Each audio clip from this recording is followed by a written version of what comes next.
Folotaona izay no lasa ny tantananao ry tompo, ny fiangonanao ny asa naharovanao mba tsy ho voaloto. Voninahitra nomena teralaza sy saotraniko, raisoray mba ho tony arena iderana vokatry ny fo.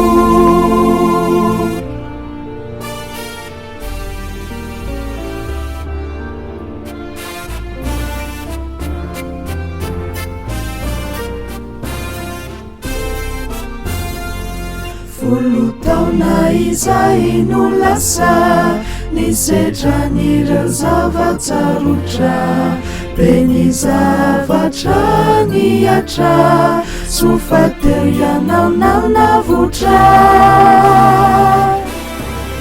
Voninahitra nomena teralaza sy saotraniko, raisoray mba ho tony arena iderana vokatry ny fo.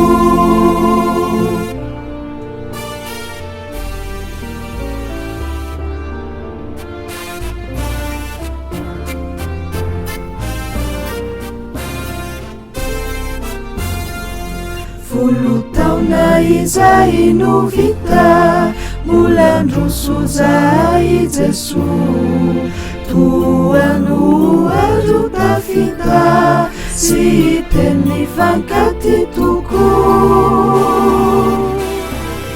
Voninahitra nomena teralaza sy saotraniko, raisoray mba ho tony arena iderana vokatry ny fo.